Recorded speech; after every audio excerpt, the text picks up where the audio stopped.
사랑하는 우리 성도님들, 오늘 우리는 어린이 주일과 우리 어버이 주일을 함께 지키기를 원합니다. 우리 부모들에게 세상에서 하나님 다음으로 가장 귀한 것이라고 하면 우리의 자녀가 되겠습니다. 또 자녀된 우리들에게는 참 하나님 다음으로 가장 중요한 것이 우리 부모님들이라고 생각을 합니다. 그래서 십계명에도 이 대신 계명, 하나님을 향한 계명 4가지를 말씀한 다음에 5번째 계명에 너희 부모를 공경하라고 부모에 대한 계명이 먼저 나와 있습니다. 뿐만 아니라 우리 주님께서는 말씀하시기를 내 부모를 공경하라. 그리하면 너희 하나님 나 여호와가 내게 준 땅에서 내 생명이 길리라. 약속 있는 계명을 우리에게 주고 계십니다. 부모를 공경하는 것이 바로 복의 근원임을 이 성경은 분명히 말씀을 하고 있는 겁니다. 우리 부모님은 우리에게 왜 그렇게 중요한가 하니까 하나님께서 우리를 향하신 그분의 사랑과 그분의 긍휼과 그분의 선하심을 우리에게 설명하기 원할 때는 반드시 우리 육신의 부모님을 예를 들어서 설명하고 있는 것을 성경에서 발견을 하게 됩니다. 예를 들어서 누가복음 11장 11절부터 13절 말씀에 보면은 너희 중에 아비된 자 누가 아들이 생선을 달라면 생선 대신에 뱀을 주며 알을 달라면 청가를 주겠느냐. 너희가 악할지라도 좋은 것을 자식에게 줄 알거든 하물며 너희 천부께서 구하는 자에게 성령을 주시지 않겠느냐 하시리라. 우리 눈에 보이지 아니하시는 우리 하나님께서 우리를 선하게 대하시는 것을 육신의 부모가 우리를 선하게 대하시는 것으로 우리에게 설명을 해주고 있습니다. 바로 우리 부모님들은 우리에게 선하시기 때문에 우리에게 귀중한 것을 알게 됩니다. 우리 하나님께서 눈에 보이지 아니하시는 하나님께서 어떻게 우리를 긍휼히 여기시며 순간순간 시간 나를 잊지 아니하시고 기억하시는지 그것을 우리에게 설명하시기 위해서 이사야서 49장 14절부터 16절에는 다음과 같이 말씀을 하고 계십니다. 오직 시온이 이르기를 여호와께서 나를 잊으셨다 하였거니와 여인이 어찌 거쳐 먹는 자식을 잊겠으며 자기 태에서 난 아들을 긍휼히 여기지 않겠느냐. 그들은 혹시 잊을지라도 나는 너를 잊지 아니할 것이라. 내가 너를 내 손바닥에 새겼고 너의 성벽이 항상 내 앞에 쓴다니. 하나님의 긍휼하심을 우리에게 알려주시기 위해서 부모님들이 우리를 긍휼히 여기시고 우리를 잊지 아니하시는 이것을 예로 들어서 말씀을 하고 있습니다. 정말 우리에게는 우리 부모님들이 얼마나 귀중한지 이루 말할 수가 없습니다. 우리 한 사람 한 사람은 생을 살아가면서 언젠가는 탕자와 같은 그런 신세가 될 수밖에 없지만 이 탕자에게 만약에 돌아갈 부모가 없다고 하면 그처럼 안타까운 일은 없을 것입니다.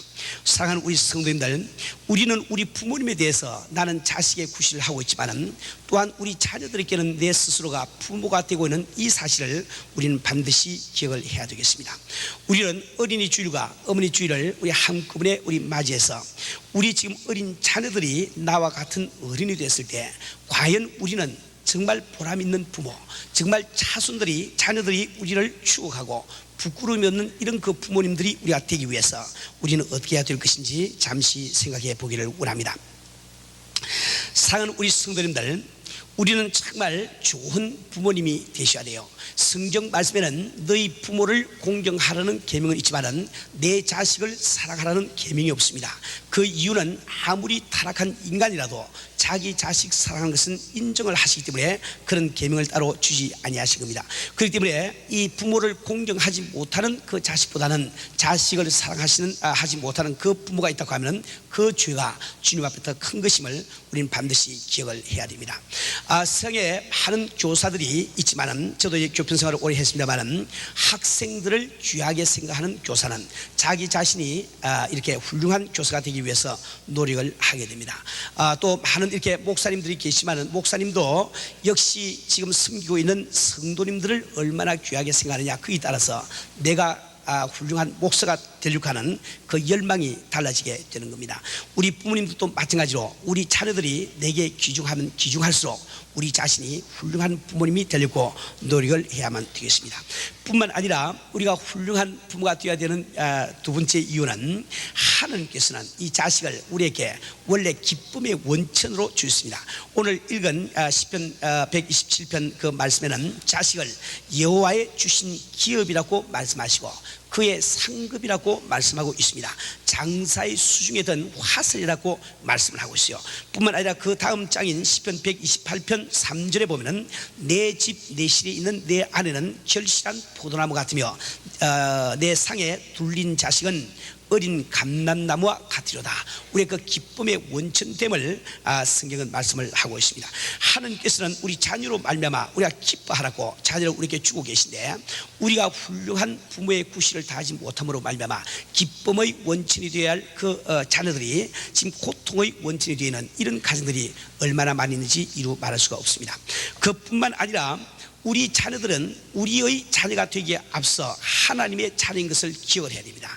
그렇기 때문에 우리 부모라는 것은 하나님의 자녀를 임시로 맡아서 키우고 있는 청지기와 같은 겁니다. 그렇기 때문에 우리가 이 부모로서 성공을 한다는 것은 우리가 주님 앞에 가서 상급받는 그 일에 대단히 큰 영향을 미치기 때문에 우리는 어떻든지 부모로서 좋은 부모, 성공적인 부모가 되려고 우리가 노력을 해야만 되겠습니다.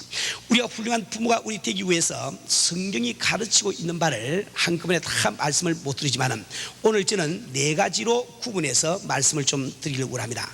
과연 지도자로서의 부모는 어떻게 해야만 되는 것인가? 두 번째로 공급자로서의 부모는 어떻게 해야만 되는 것인가? 세 번째로 훈련자로서의 부모는 어떻게 해야만 되는 것인가? 넷째로 하나님의 모형으로서의 부모는 어떻게 해야 되는가? 이 4가지를 가지고 잠시 말씀을 드리려고 합니다. 우선 먼저 우리는 지도자로서의 부모에 대해서 잠시 한번 생각해 보기를 원합니다. 가정은 하나님이 주신 제도입니다. 이 세상을 구성하고 있는 가장 그 간단한 기본적인 최소한의 분자와 같은 것이 우리 가정이라고 이야기를 할 수 있겠어요. 가정이 건전하면 그 사회가 건전하게 됩니다. 가정이 건전하면 그 교회가 건전하게 되는 겁니다. 그러나 이 가정이라는 것은 2사람 이상이 모인 하나의 집단이기 때문에 그는 반드시 단체 생활의 일면이 그곳에 나오게 되는 겁니다. 다시 말하면 지도자로서의 부모라고 하는 이 말은 마치 우리가 국가를 맡았을 때 대통령으로서의 이 부모가 어떻게 해야 되겠는가, 대통령으로서 그 국가를 어떻게 다스려야 되는가, 이 말하고 똑같은 말이 되는 겁니다. 사랑하는 우리 성도님들, 우리는 가정에서 자녀들을 우리가 다룰 때 2가지 극단적인 예를 들을 수가 있습니다. 첫 번째 한 가지는 극단적인 권위주의라고 이야기할 수 있어요. 권위주의적인 입장을 부모가 취한다 이 말입니다. 두 번째로는 극단적인 민주적인 이런 입장을 취할 수 있는 이런 부모가 될 수도 있는 겁니다. 우리가 권위주의적인 입장이라는 것은 원래 이 성경 말씀에 의인은 없나니 하나도 없다, 즉 우리의 자녀들도 죄인이라는 것을 전제로 해서 생겨나게 된 것입니다. 그렇기 때문에 우리가 이 참 극단적인 권위주의를 가지고 내 자녀를 다루고 있는지 없는지 그것을 알기 위해서 4가지 기준을 제가 말씀을 드린다고 하면, 이 권위주의적인 입장을 취하는 부모님들에게는 4가지의 특성이 반드시 따라옵니다. 반드시 제일 첫째로 항상 벌을 생각을 해야 돼요. 내 마음속에 있는 것이 벌, 그 자식에 대해서 벌을 내리는 것을 생각을 하게 된다 말입니다. 다시 말해 벌을 많이 자녀에게 주게 됩니다. 두 번째로 자녀를 위하여 무엇이 좋은지 결정하는 것은 부모가 하는 것이라고 생각한다 말입니다. 그런 사람들은 전부 다 권위주의적인 입장에서 내가 지금 가정을 다스리고 있는 겁니다. 세 번째로 부모의 권위에 도전하는 것을 용납을 하지도 못합니다. 네 번째로 자녀들의 말에 귀를 기울이지 아니하고 일러주기를 원하신다. 일방적으로 일러주기를 원하지 자녀들의 말을 들어보려고 하지 않습니다. 이런 것을 우리가 이렇게 권위주의적인 입장이라 이렇게 말한다 말이에요. 민주적인 입장이라는 것은 우리가 잘 아는 이 잔작 루소라든지 그 다음에 미국의 자연주의 학자인 이 소로 같은 이런 사람들이 이제 참 제청을 해서 현대 이 교육학의 근저를 이루고 있는 겁니다. 이 사람들은 자녀들을 볼 때 그들이 인간을 원래가 선하다고 보거나 그러지 않으면 최소한도 인간은 백지와 같은 상태로 태어난다, 선하지도 아니하고 악하지도 아니한 그런 백지의 상태로 우리가 태어나기 때문에 그 위에 우리가 무엇을 그리느냐에 따라서 그 사람이 이런 사람 저런 사람 되는 것이 결정된다고 보는 거예요. 그래서 그 사람들은 우리가 그 자녀들을 그 사랑의 분위기 가운데서 잘 보호해 주면 자기 스스로가 좋은 성숙한 어른으로 자라간다고 이렇게 이야기를 하고 있는 겁니다. 우리는 과연 이 두 가지 입장 가운데 어떤 것을 성경적인 우리가 입장으로 보고 우리가 취할 이런 태도로 삼아야 되겠는지 우리는 참 이렇게 주의를 기울여 봐야만 되는 겁니다. 이 성경 말씀은 원래 자녀들이 죄인임을 선포를 하고 있습니다. 의인은 음란이 하나도 없다는 것을 선포를 하고 있단 말이에요. 그래서 이 성경 말씀에는 그렇기 때문에 자녀들은 스스로 내버려둬서 자라는 것이 아님을 분명히 이야기를 하고 있습니다. 그래서 잠언 22장 15절 말씀 보면은 아이 마음에는 미련한 것이 얽혔으나 징계하는 채찍이 이를 멀리 쫓아내리라 말씀을 하고 계시고, 잠언 23장 13절부터 14절 말씀 보면은 아이들을 훈계하지 아니지 말라. 채찍으로 그를 때릴지라도 그가 죽지 아니하리라. 그를 채찍으로 때리면 그 영혼을 음부에서 원하리라. 이 자녀들을 잘 훈련시키고 징계해야 되는 이 책임이 부모에게 있음을 분명히 말씀을 하고 있다 말입니다. 이런 성경 구절만 우리가 본다고 하면은 마치 이 성경은 우리에게 권위주의적인 입장으로 부모의 구실을 하라고 이렇게 말씀하시는 처럼 보기가 참 쉽습니다. 그러나 이 성경 말씀은 동시에 우리 모든 어린이 하나에 이르기까지 하나님의 형성을 따라 하나님의 모양대로 지음을 받은 인간임을 말씀을 하고 있습니다. 우리 어린이들이 하나님의 형상을 따라 지음을 받았다고 하는 이 말씀 가운데는 세 가지의 중요한 뜻이 있습니다. 첫 번째, 그 말은 아무리 어린아이 하나라도 개인의 존엄성과 가치를 인정하는 뜻이 들어있어요. 그가 바로 하나님의 형상을 따라 지음을 받았기 때문에 아무리 내 자손이라 할지라도, 아무리 내 자녀라 할지라도 그의 존엄성과 가치를 우리가 인정을 해야 된다는 뜻입니다. 두 번째로, 자녀들이 하나님의 형상을 따라 지음을 받은 이 말씀 가운데는 자녀들의 능력과 재능을 인정하는 거예요. 그 잠재력을 인정해야 된다는 그 뜻이 그 속에 포함이 되어 있는 겁니다. 그 다음에 세 번째로, 개인의 독립성을 인정해라, 독특성을 인정하는 거예요. 우리가 흔히 이 개인의 독립성을 인정을 안 하기 때문에 부모님들이 많이 저지르는 실수가 자꾸 형제를 비교를 한다 이 말입니다. 그래서 왜 형은 이렇게 하는데 너는 그렇게 못하느냐, 너는 왜 참 형이 돼가지고 아우는 그렇게 공부를 잘하는데 너는 그렇게 못하느냐, 오빠 좀 닮아라, 뭐 이런 말을 자꾸 함으로 해가지고 그 아이들의 그 독립성을 인정을 안 하기 때문에 교육적으로 아주 나쁜 효과를 가지고 오는 수가 참 많이 있습니다. 우리는 과연 이 두 가지 이 참 극단적인 어떻게 보면은 참 성경이 가르치는 이 서로 이율 배반되는 이런 그 입장 가운데서 우리가 성경적인 부모의 태도를 올바르게 취하기 위해서 우리는 어떻게 해야 되는가? 저는 성경 말씀을 하나 다 소개할 길이 없기 때문에 제가 간단하게 몇 가지 조건만 여러분에게 말씀을 드리려고 합니다. 이 성경을 토대로 한 이 기독교 이 교육학자들은 대개 이러한 말씀을 우리에게 제언을 해주고 있습니다. 우리가 이 지도자로서의 부모의 구실을 우리가 잘하기 위해서 우리가 그 지도를 하기 전에 그 부모가 먼저 갖추어야 되는 조건을 5가지를 이야기를 하고 있습니다. 그 다음에 그러한 조건을 갖춘 다음에 실제로 자녀들을 지도하기 위해서 우리는 어떻게 해야 되는지 3가지를 이야기를 하고 있는데, 제가 먼저 5가지를 한번 말씀드릴 테니까 한번 들으시면서 나는 지금 자녀들을 어떻게 기르고 있는지 잘 한번 생각해 보세요. 그런데 주의할 것이 한 가지 있습니다. 아마 여러분 가운데는 이미 내가 참 자녀 교육에 실패해서 지금 도무지 자녀를 돌이킬 수 없는 이런 그 입장에 와 있는 이런 분도 부모님들이 계실 거예요. 그러나 여러분 실망을 조금 더 하지 마세요. 여러분 정말 자녀들이 어느 곳에 지금 가 있든지 어떤 처지에 있든지 내게 기도할 수 있는 능력이 있는 동안은 우리는 낙마할 필요가 없어요.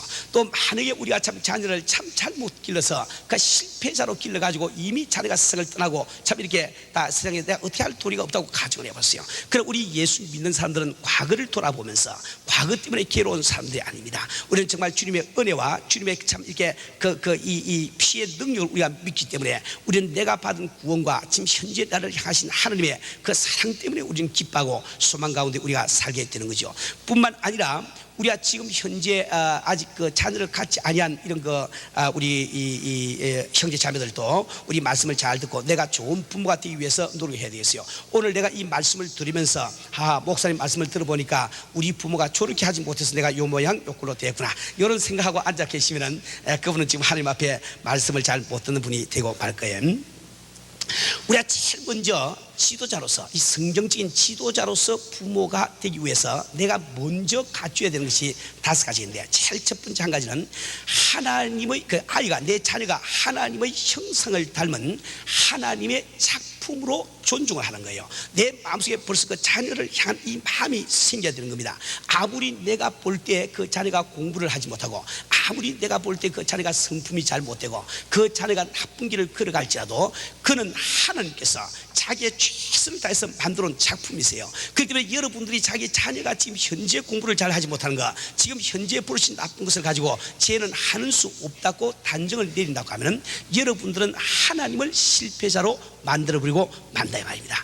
여러분들은 정말 하나님을 실패자로 우리가 여기면 안 되는 거예요. 우리 에디슨 같은 사람은 참 학교에 처음 갔을 때 그 선생님이 이 아이는 도무지 가르칠 수 없는 전능하니 아이를 데리고 가라고 편지를 써서 집에 보냈다 이 말입니다. 그 어른들은 그렇게 생각했지만 그 에디슨은 자라서 정말 참 인류 역사상의 가장 위대한 발명가가 된 것을 우리는 알고 있습니다. 이 어릴 때 참 어른들에게 잘못 판단되지만 나중에 성공자로 드러나는 그런 예는 얼마든지 있는 거죠. 저는 저희 과거를 갖다 가만히 한번 생각해 보면, 내가 어른 된 다음에 요즘 와서 갑작스레 그런 생각을 제가 하게 돼요.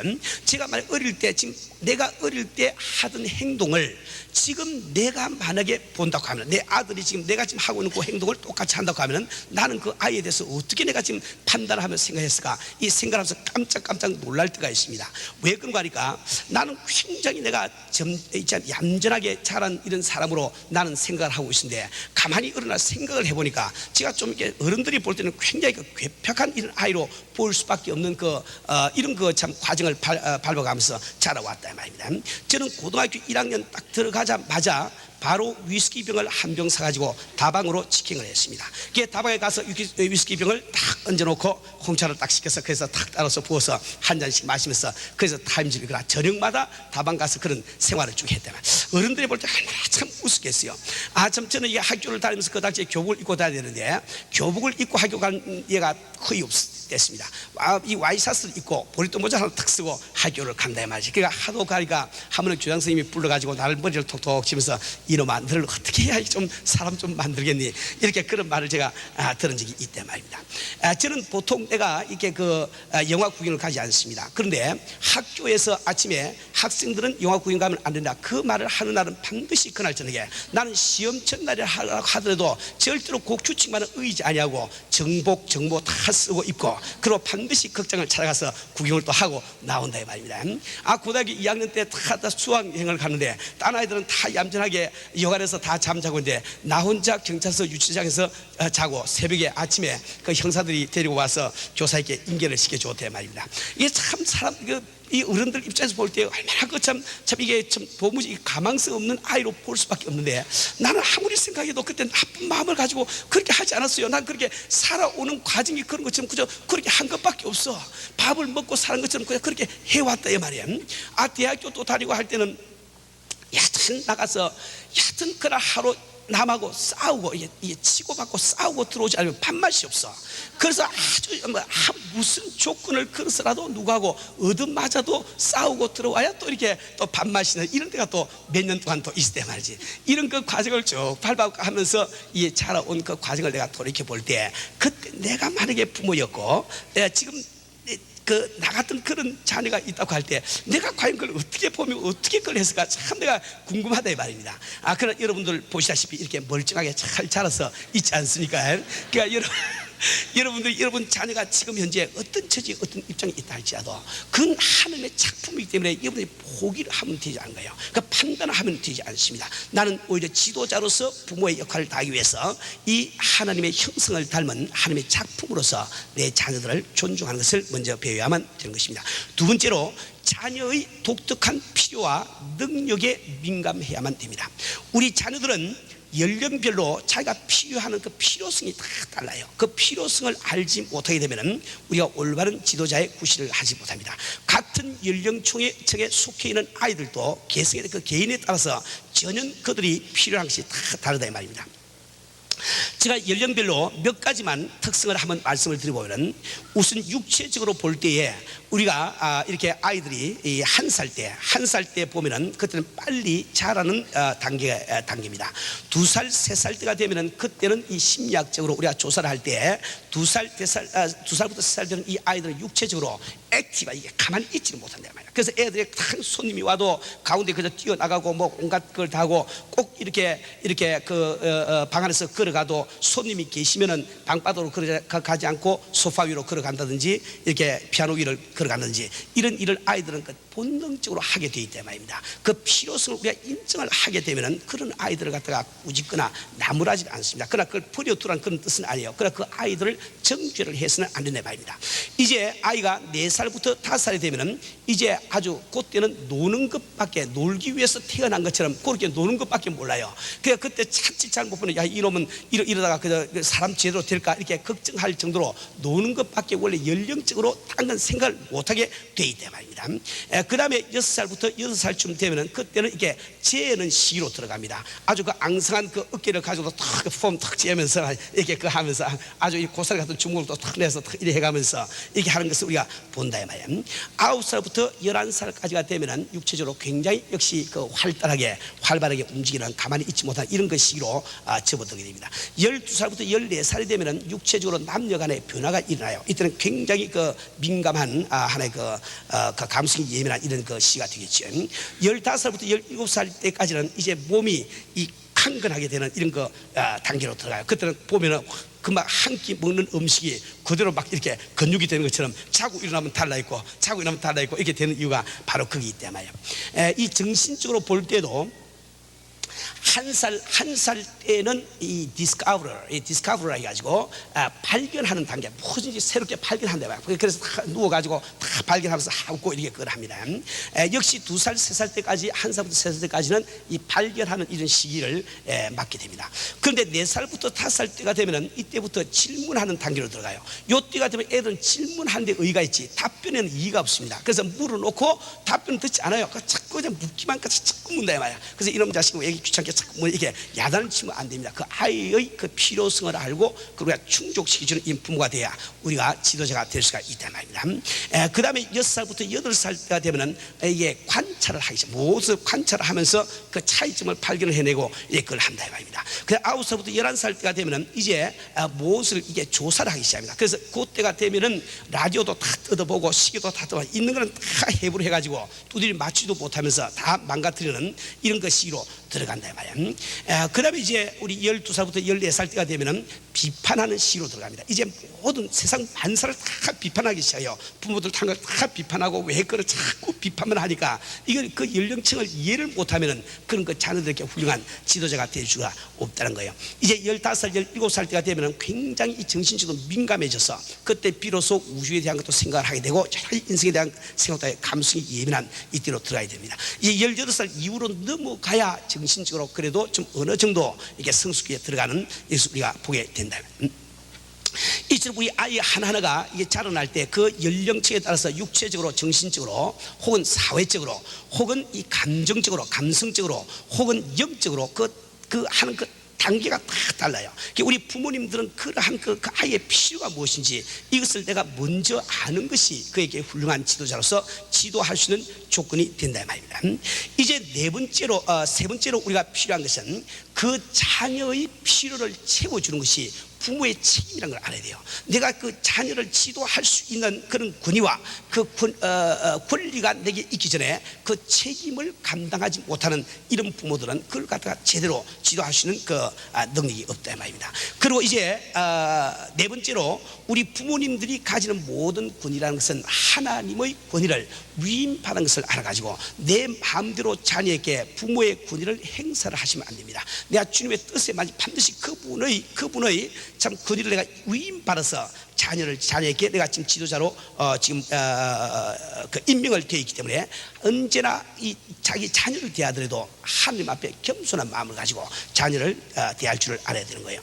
마지막으로 우리가 꼭 필요한 것은 부모님들 자신이 아이만 죄인이 아니라 나도 죄인이라는 것을 기억을 해야 돼요.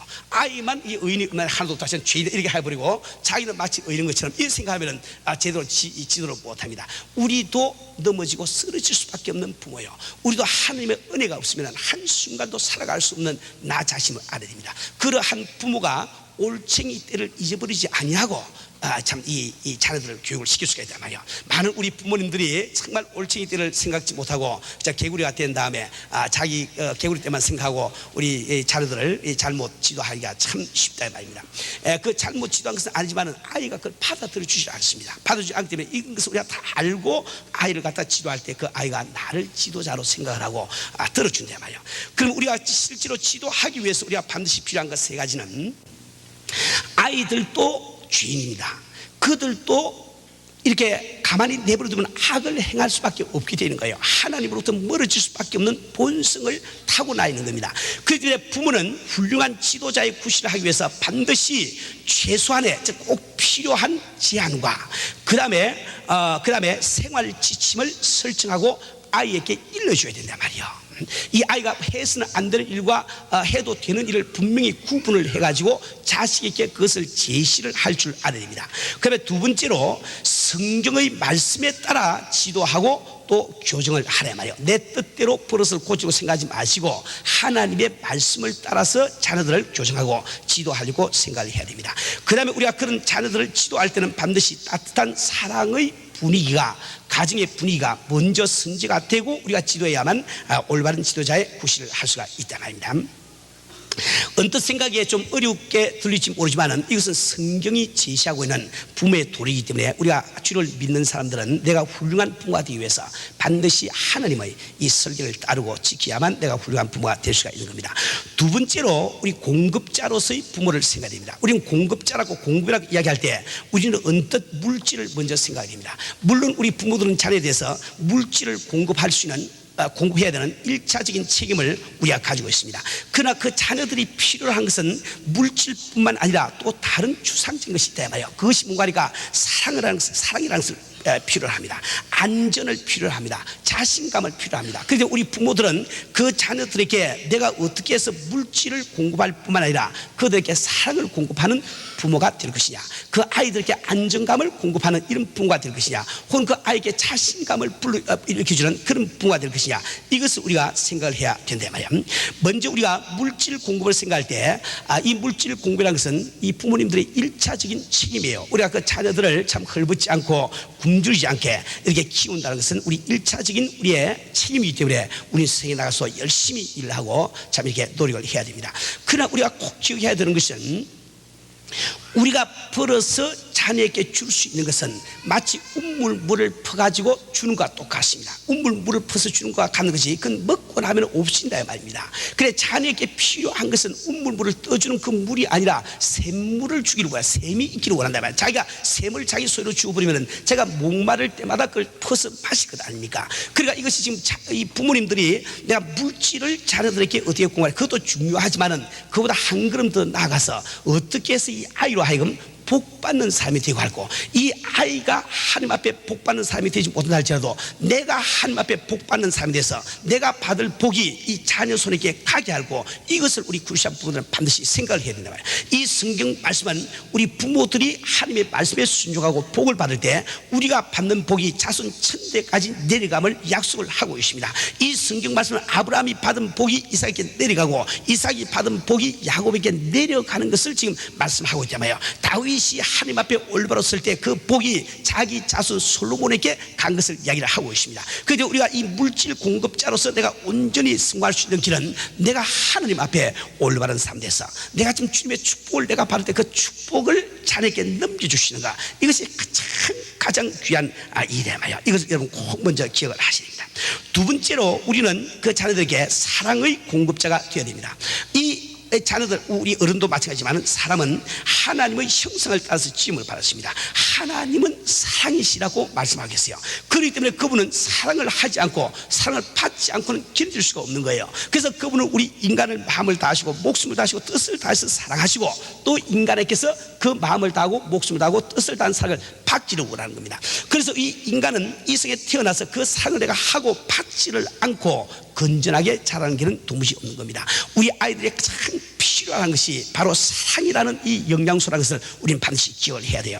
그런데 우리 성도님들이 우리는 한국이라는 문화권 속에서 우리가 살고 있습니다. 내 마음속에 있는 감정을 그대로 밖으로 나타내는 것을 부끄럽게 생각하는, 이게 좋지 않게 생각하는 이런 문화권 속에서 우리가 자라고 있고 자라왔고, 우리 자녀들은 마음에는 3이라는 사랑이 있어 밖으로는 5라는 사랑을 표현하는 이런 문화권 속에서 살고 있다 말입니다. 내 마음속에 자녀를 향한 아무런 사랑을 갖고 있어 자기 아이들의 기준으로 볼 때는 내가 걔를 안아주고 참 입을 맞춰주고 걔에게 I love you 이 말을 해주지 않고는 걔들은 사랑을 느낄 수가 없게 되는 겁니다. 다시 말하면 내가 사랑의 공급자로서 부모의 구실을 할 수가 없다 말이에요. 그래서 여러분들은 여러분 한 사람 한 사람 마음속에 자기 자녀를 사랑하지 않는 사람이 세상에 누가 있겠어요. 그런데 그 자녀에게 그 표현을 어떻게 하냐, 그 표현에 성공을 해야만 여러분들이 이 사랑의 공급자로서 승화하는 부모가 될 수가 있다 말입니다. 그 다음에 세 번째로 여러분들은 자녀에게 안정감의 공급자가 되어야 됩니다. 이 안정감이라는 것은 건전한 인격을 형성할 때 대단히 필요한 것입니다. 우리가 이렇게 신앙생활을 잘 하는 사람도 정말 이 자기 영상이 좋아야 되는데, 자기 영상이 좋다는 것은 안정감이 좋고 자기 가치에 대해서 존엄성을 가지고 있고, 그 다음에 자기 능력에 대해서 자신감을 가지고 있는 그 사람이 자기 영상이 좋아지는 법이에요. 그래서 우리가 믿는 사람들도 정말 우리가 하나님께서 택하셔서 하나님의 가정의 일원이라는 이것이 확실히 믿어지는 사람은 세상의 어떤 것보다도 강한 안정감이 내 마음속에 생기는 거예요. 내가 정말 주님께서, 정말 하나님 되신 우리 주님께서 십자가에 달리시기까지 하면서 나를 구원하기를 원하시다는 거기에 우리 예수 믿는 사람들의 가치가 시작이 되는 겁니다. 사람들이 나를 볼 때 소학교밖에 안 나왔다, 중학교밖에 안 나왔다, 뭐 아무 소용이 없어, 내가 영어를 못한다, 잘한다, 소용이 없는 게, 우리 믿는 사람의 가치라는 것은 우리 주님께서 나를 위해서 십자가를 지시다는 거기서부터 내 가치가 출발되는 거예요. 그게 믿어지는 그 사람은 내 과거가 어떠한지, 내 배경이 어떠한지, 내 환경이 어떠한지 자기 자신에 대한 그 가치관이 생긴다 말입니다. 그 다음에 이제 우리 믿는 자들이 정말 주님께서 우리와 함께 하셔서 정말 믿는 자에게는 능치 못한 일이 없다는 것이 믿어질 때 바로 자기 능력에 대한 이 참 자신이 생기게 되는 거죠. 이와 같이 우리 그 자녀들이 이렇게 자라날 때도 그 안정감을 우리가 공급을 해줘야 됩니다. 그런데 어린 자녀들은 자기들이 지금 하나님을 보지를 못해요. 보이는 것은 눈에 보이는 부모밖에 없다 말이야. 그렇기 때문에 그 부모에게서 이 시큐리티를 찾습니다. 안정감을 찾는다 말입니다. 그 자녀들은 언제 제일 그 안정감을 느끼니까 걔들은 지금 집이 있느냐 없느냐, 밥을 굶냐, 그것이 문제가 아니라 나를 지금 보호하고 나를 길러주는 우리 부모님들이 사이가 좋으냐 안 좋으냐, 거기에서 안정감을 느끼게 되는 거예요. 아무리 좋은 집을 참 이렇게 사놓고 좋은 음식을 주고 정말 좋은 장난감을 해도 부모들이 자꾸 다투고 반복을 하고 이런 가정에서 자란 아이들에게는 이 시큐리티, 안정감이 없는 겁니다. 그래서 이 아이들은 제대로 자랄 수가 없는 겁니다. 우리가 정말 참 이렇게 참 이 자녀들에게 좋은 부모가 되려고 하면은 그 안정감을 줄 줄 아는데, 그 안정감을 주기 위해서는 그 아이들 앞에 우리가 이렇게 사이 좋은 부부가 되어야 된단 말이에요. 아이들이 볼 때 우리 부모님들은 평생 가도 못 헤어진다, 헤어질 수가 없다, 아주 든든한 그 밥이 꽉 있을 때 비로소 그 안정감이 아이들에게 생기거든요. 그런데 아까도 말씀드린 대로 이 문제가 지금 우리가 자라는 환경하고 우리 지금 미국에서 우리 자녀들이 자라는 환경이 전혀 달라요. 다르기 때문에 우리는 부부가 서로 사랑하더라도 뭐 습관이 그렇지 않습니까? 뭐 TV를 보더라도 한 사람 저쪽에 앉아있고 한 사람 저쪽에 앉아서 꼭 싸운 사람 모양으로 떨어져서 TV를 본다거나 뭐 집에 가서 무슨 뭐 소곤소곤 이야기를 잘 안 합니다. 아는데 아이들은 그런 사회에서 자라지 않고 미국 사회에서 지금 자라고 있기 때문에 참 이상하게 본다 말이야. 왜 우리 아버지 어머니 서로 사랑하면서 서로 TV 보면 맨날 사랑하는 사람들 다 끌어안고 이러는데 한 번도 자녀 폰 앞에서 끌어안지 않냐 말이에요. 걔 보면은 우리 딸도 보면은 조금 어릴 때 보면 뭐 지금도 그럴 때 말이지만은 이 와가지고 내 손을 갖다 잡아가지고 자기 어머니 어깨에 자꾸 얹어준다 말이지. 처음에 내가 그 이유를 몰랐어요. 그 애가 어릴 때 말이지. 근데 가만히 보니까 애는 그 안정감을 지금 필요한 거예요. 자기 보는 앞에서 아버지가 어머니를 사랑하고 있는 것을 표현하기를 원하고 있다 말입니다. 여러분들은 정말 내 습관적으로 이게 잘 안 된다 할지라도 자녀를 위해서라도 오늘 저녁부터, 오늘 요 교회 끝나고 나서부터 요 생활 태도를 바꾸세요. 집에 딱 가시면은 딱 집에 탁 들어가서 뭐 한이 하기가 뭐 하더라도 여하튼 정답게 부르시고 TV를 보더라도 좀 같이 딱 붙어 앉아서 좀 보시고 또 아이들 폰 앞에서 또 하면 어깨도 한번 두드려 주시고 뭐 키스까지는 안 하시더라도 이렇게 그걸 해 주어야만 애들은 안정감이 생긴다 말입니다. 우리는 지금 자녀들을 위해서 내가 살 줄 알아야 됩니다. 내 생활 방식을 고집을 하면은 우리는 부모로서 성공을 못하게 되는 겁니다. 그러니까 이 자녀를 위해서 가장 좋은 그 이 정서 교육이라는 것은 다른 것이 아니고 부부가 정말 정답게 참 이렇게 끌어안고 찍은 사진, 아주 정답 포즈로 찍은 그 사진을 그 침대 머리맡에 다 걸어주면 그것이 가장 자녀에게는 좋은 그 정서 교육이 된다고 이야기를 합니다. 우리가 부모들이 그 정답게 있는 그 모습을 보면서 항상 나는 참 안전하구나, 그 안정감이 그 마음속에 생기니까 정서적으로 건전하게 자랄 수가 있는 거예요. 그 다음에 우리 네 번째로 우리 자신감의 공급자로서 우리가 성공을 해야 되겠는데, 여러분 자신감, 이 자신감이라는 것은 그러니까 인간의 그 능력이라는 것이 자신감에서 나온다고 저는 이 설교 통해서 여러 번 말씀을 드렸습니다. 누가 능력이 있고 누가 성공을 합니까? 공부를 많이 한 사람, 돈이 많은 사람, 기술이 많은 사람 그렇지 않습니다. 어떤 사람은 돈이 없어도 결과적으로 성공하고 학식이 별로 없어도 성공을 다 하는데 그것은 어디에서 결정되는 걸까? 자기 영상, 내 자신에 대해서 내가 어떻게 생각하느냐, 여기에서 다 결정이 되고 마는 거예요. 내가 나를 성공자로 보는 그 사람은 성공을 하게 마련이요, 나를 실패자라고 보는 그 사람은 실패를 하게 되고 만다 말입니다. 그런데 어린 아이들이 자라면서 자기가 그 자기에 대한 영상을 가질 때 우리 부모님들이 그 아이를 어떻게 보느냐, 그 눈이 결정적인 역할을 합니다. 내가 아이를 갖다 요만큼 귀중하게 생각을 하면은 아이는 자기 자신을 요것밖에 안 되는구나 이렇게 생각을 하는 거예요. 우리 부모님들이 그 아이를 요만큼 귀중하게 생각하면 나는 이렇게 귀중한 존재구나, 자기를 그렇게 본다 말이야. 우리가 아이들을 볼 때 이렇게 봐버리면 아이고 나는 별 수 없는 인간이구나, 이렇게 자기 영상이 그렇게 되어버리니까 이 자신감이 안 생긴다 말입니다. 우리가 정말 주님 앞에 정말 이렇게 참 이렇게 공급자로서 우리가 참 승화하기 위해서는 이런 것을 여러분들이 꼭 기억을 하시고, 물질뿐만 아니라 사랑의 공급자, 안정감의 공급자, 그리고 자신감의 공급자가 되어야 되는 겁니다. 이제 세 번째로 우리는 훈련자로서의 부모의 모습을 우리가 생각을 해봐야 되겠어요. 아이들은 원래가 죄인입니다. 아이들은 미숙합니다. 아직 성숙하지 못했단 말이에요. 그렇기 때문에 반드시 그런 잘할 필요가 있는 거예요. 잘할 여유가 있단 말입니다. 그렇기 때문에 여기 우리가 아이들을 이렇게 참 이 훈련시켜야 되는 이 필요성이 있는 거예요. 이 훈련이라는 이 말은 어떻게 보면 징계라는 말과도 통합니다. 그런데 우리 한국 부모님들이 훈련이라고 이야기할 때는 자꾸 벌을 생각합니다. 벌 주는 것을 훈련이라고 생각합니다. 숙제 안 할 때 매 때려주는 것, 무슨 이렇게 집에 빨리 안 들어왔을 때 그라운딩 시키는 것, 이 벌 주는 것을 자꾸 생각하는데 벌과 훈련이라는 것은 저는 달라요. 저는 달라서 나는 지금 자녀들을 훈련시키고 있는지 벌을 주고 있는지 이걸 판단하기 위해서 이렇게 한번 생각해 보세요. 우선 목적 면에서 벌이라는 것은 정의, 이 righteousness, 이 정의를 구현시킨다, 실현시킨다는 이런 뜻이 있어요. 그러니까 부모님들이 생각할 때 아이가 요렇게 행해야 된다, 그 양심의 기준이 있는데 그것을 어겼을 때 네가 그걸 갖다 네가 요렇게 해야 될 거 아니가, 그래서 그 이 양심을 실현시킨다는 요 면이 목적 가운데 이렇게 강하게 나타난다. 그러나 훈련이라는 것은 개선한다, 개량한다는 요것이 많이 나타납니다. 내가 지금 아이에게 매를 들었을 때 내가 그 매를 드는 목적이 내 양심의 이 양심을 만족시키기 위한 것이냐, 이 아이가 잘 되기 위한 것이냐, 이걸 내 자신이 살펴보면은 나는 훈련자로서 부모로 그걸 하고냐, 안 그러면 형집행관으로서 내가 지금 자식을 대하는지 스스로 알 수 있단 말입니다. 그 다음에 초점을 보면은 이 focus, 이 emphasis, 이 초점을 보면은 벌을 주는 경우에는 그 초점이 과거에 일어난 잘못된 행위나 태도에 초점이 딱 맞춰져 버려요. 그런데 우리가 훈련을 시키거나 징계를 하는 경우에는 이제 주님의 형상을 닮은 미래의 행위나 태도에 초점이 맞춰진단 말이야.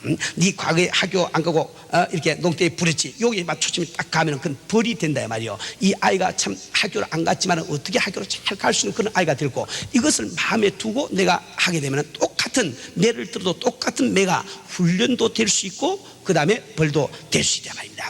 그 다음에 이 태도면에 보면은 우리가 벌을 가하는 부분은 그 벌을 가할 때 마음속에 분노라는 이 정감이 기초를 이루고 있어요. 이 화가 난다 말이야. 이 anger, 이게 화가 난단 말이에요. 그러나 훈련을 하는 부모님은 비록 매를 때려도 그 마음속에 사랑이 그 건재가 되어 있단 말이야. 여러분 자신은 우리는 완전한 부모가 다 될 수가 없어요. 우리가 완전한 부모로 태어난 것이 아니라 말이지. 그러니까 내가 지금 완전하지 못한 부모라 할지라도 하나님의 말씀을 따라서 완전한 부모가 되려고 노력하는 것이 중요하거든. 그러니까 여러분들 자기 자신의 모습, 내 부모로서 내 모습을 잘 판단을 해보세요. 판단하시고 정말 하나님의 말씀을 따라서 고칠 수 있는 그 사람이 복받은 사람이라. 그게 복받은 사람이라. 잘 이렇게 생각해 보세요. 그런데 이처럼 우리가 자녀들을 훈련시키려고 하면 상당히 힘이 들지만은, 그러나 성경 말씀에는 이 훈련의 대가를 다음과 같이 약속을 하고 있습니다. 잠언 22장 6절에 보면은 마땅히 행할 길을 아이에게 가르치라. 그리하면 늙어도 그것을 떠나지 아니라고 말씀을 하고 있단 말이에요. 그런데 우리가 한 가지 주의할 것은 자녀들을 훈련시킨다는 것은 외형적인 것을 이야기하는 것이 아닙니다.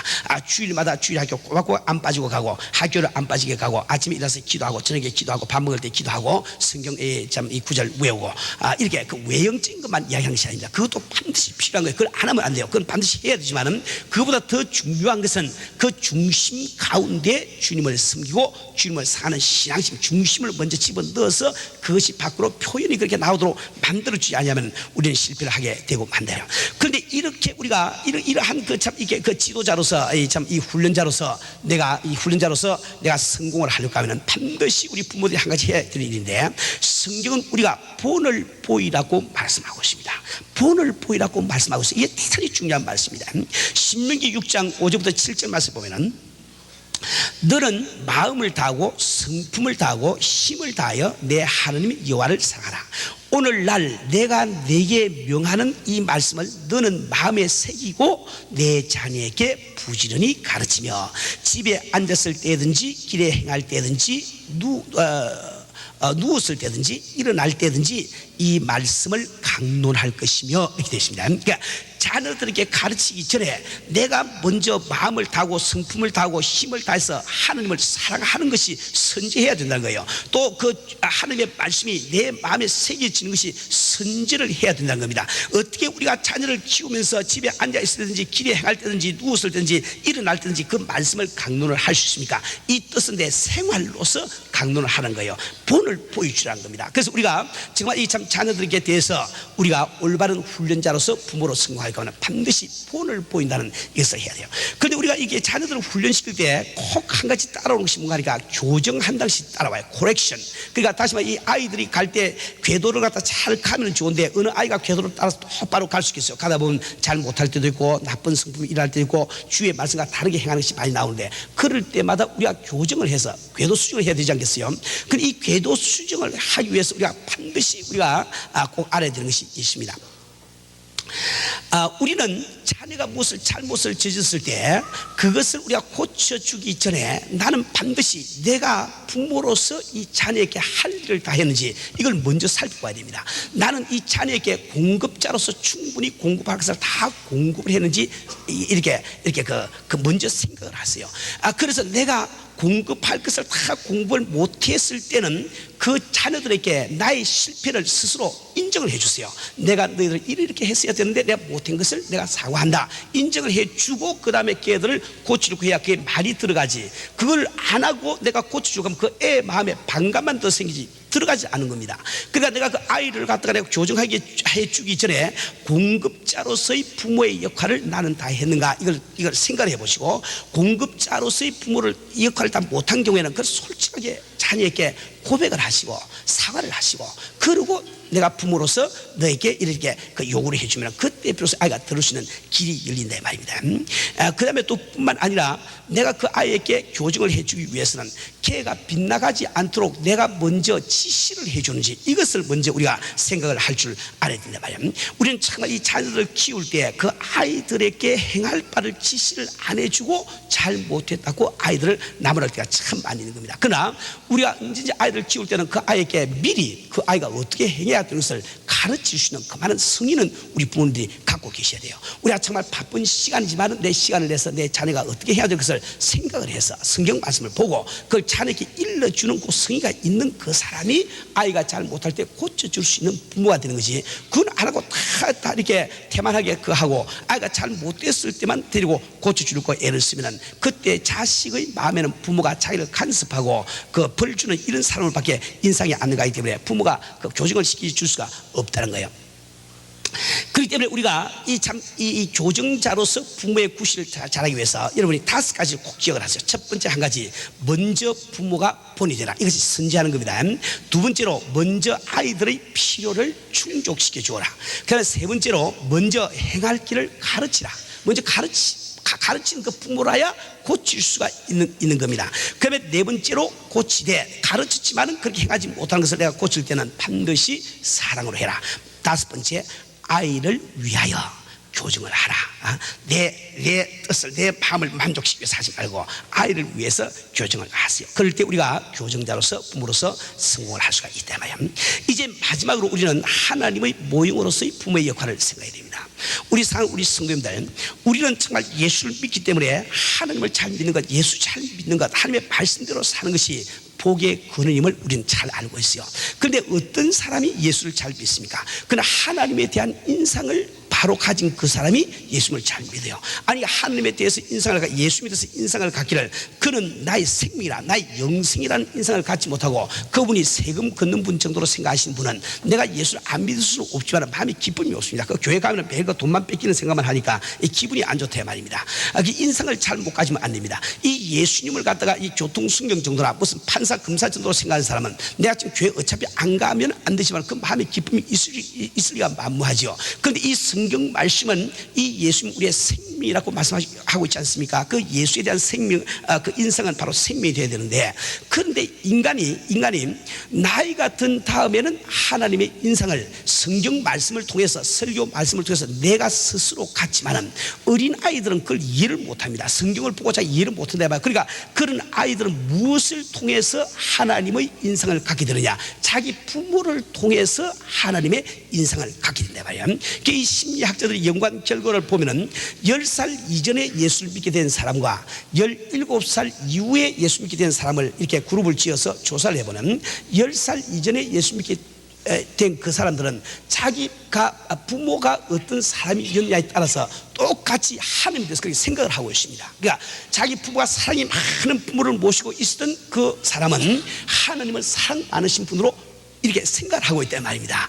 그리고 또 참 이렇게 그 부모가 참 그렇게 용서를 잘해주시고 참 이런 그 이해를 잘해주는 이런 부모를 모시고 있던 사람은 하나님을, 나를 용서해 주시고 나를 이해해 주시는 그 하나님으로 인상을 갖고 있으니까 예수를 잘 믿는다 말입니다.